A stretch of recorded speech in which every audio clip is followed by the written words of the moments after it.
अस्सलाम वालेकुम स्टूडेंट। आज हम क्लास 8 की बुक का chapter images and frame sets in dream weaver CS3 पढ़ने के लिए जा रहे हैं। ठीक है, तो आज के लर्निंग आउटकम देख लेते हैं। लर्निंग आउटकम क्या है आज के? Demonstrate the steps to insert date on a web page and demonstrate the steps to insert table on a web page. तो आज आपको दो चीज़ों के बारे में बताऊंगा मैं। एक है डेट को किस तरह इंसर्ट करते हैं वेब पेज पे, और दूसरा टेबल। तो चलें वीडियो को स्टार्ट करते हैं। आज मैं आपके यहाँ दो चीज़ें इंसर्ट करना सिखाऊंगा, एक है डेट और दूसरा है टेबल। तो हम ड्रीमवीवर के अंदर डेट और टेबल दोनों को इंसर्ट कर सकते हैं।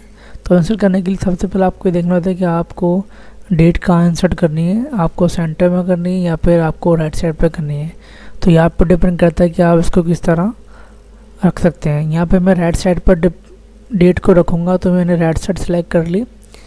उसके बाद यहाँ देखेंगे तो ऊपर इंसर्ट टैब है, इंसर्ट टैब के नीचे आपके बहुत सारे आइकन नज़र आ रहे हैं। तो यहाँ पर सबसे पहले जो यहाँ पर आइकन दिया हुआ वो डेट का दिया हुआ है यहाँ पर।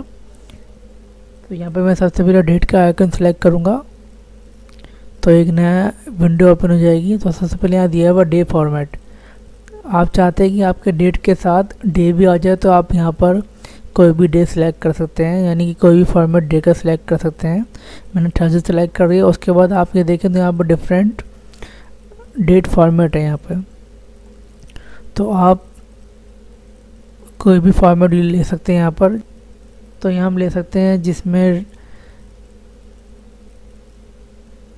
डेट पहले होती है और मंथ जो होता है बाद में, उसके बाद ईयर आता है। ठीक है, तो यहाँ देखें, अगर मैं यहाँ देता हूँ यहाँ पर तो 7 मार्च, आप ये भी लिख सकते हैं और ये भी लिख सकते हैं। तो मैंने यहाँ पे लिख दिया, सेलेक्ट कर लिया 7 मार्च। और यहाँ देखें आपके पास दो टाइम आते हैं, एक होता है 12 आवर्स का और दूसरा होता है 24।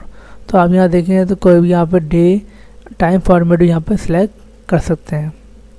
तो यहाँ मैंने टाइम फॉर्मेट लिख दिया नॉर्मल जो होता है, हम 12 आवर जो सिलेक्ट करते हैं यहाँ पर 12 आवर का सिलेक्ट किया हुआ है। उसके बाद यहाँ पे लिखा हुआ एक और ऑप्शन नज़र आ रहा है, यहाँ पे लिखा हुआ ऑटोमेटिक ऑन सेव। तो जी यहाँ पर जो डेट होती है वो ऑटोमेटिकली, और जो आपके पास टाइम होता है ऑटोमेटिकली यहाँ पर सेव होता रहता है। जैसे मैं यहाँ पे ओके करूँगा तो यहाँ पर राइट साइड पर देखें डेट भी आ जाएगी और उसका टाइम भी आ जाएगा।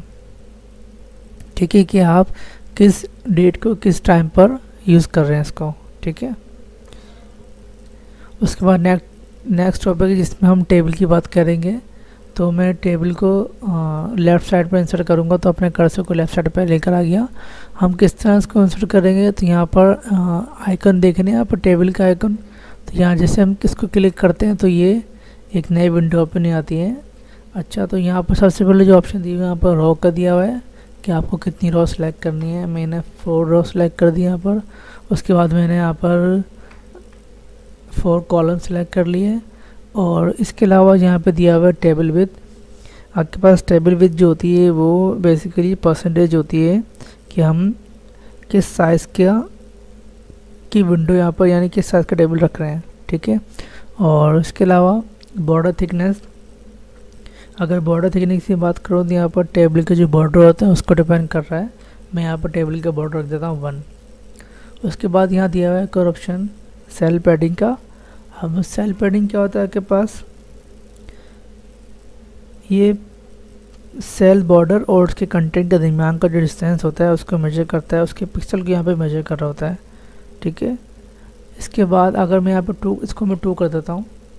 और उसके बाद है सेल स्पेसिंग। और सेल स्पेसिंग क्या होती है कि ये आपके पास टेबल का जो सेल होता है उसका जो पिक्सल होते हैं उसको डिटरमाइन करती है, उसका डिस्टेंस को डिटरमाइन करती है। तो ये भी मैंने 2 कर दिया। उसके बाद नीचे देखें तो यहाँ पर कैप्शन आता है। बेसिकली कैप्शन क्या होता है, इसको क्यों यूज़ करते हैं, ये आपका टेबल टाइटल होता है जो कि टेबल के बाहर नज़र आता है। जिस तरह मैं लिख देता हूँ क्लास 8।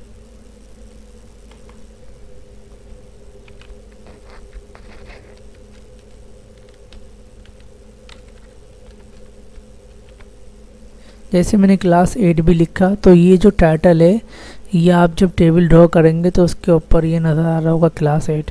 उसके बाद समरी बेसिकली इसकी डिस्क्रिप्शन होती है कैप्शन की, कि हम उसके अंदर पूरा टेबल को डिफ़ाइन कर रहे होते हैं। ठीक है, तो यहाँ पे भी अगर मैं क्लास 8 कर देता हूँ तो ये क्लास 8 की डिस्क्रिप्शन आ जाएगी। ठीक है, जैसे मैं इसको ओके करता हूँ तो यहाँ पर एक टेबल बना हुआ नज़र आ जाएगा। अब यहाँ टेबल देखें तो ये ऊपर नज़र आ रहा है क्लास 8B। इसका मतलब क्या है कि ये आपके पास कैप्शन होता है जो कि टेबल के आउटसाइड नज़र आ रहा होता है।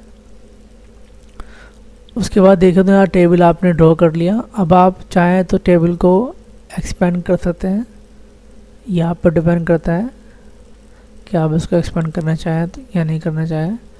ठीक है, उसके बाद आप देखें तो यहाँ आपने कितनी रो सेलेक्ट की थी, 4 रो थी एंड 4 कॉलम। तो आपके पास ये टेबल, अब आप चाहें इसमें कुछ भी इंटर कर सकते हैं, वो आपकी मर्ज़ी। यानी कि हम अपनी जो वेबसाइट है उसके अंदर टेबल भी ड्रॉ कर सकते हैं। तो आज की मेरी वीडियो का टॉपिक ये था। मिलते हैं नेक्स्ट वीडियो में। अल्लाह हाफ़िज़।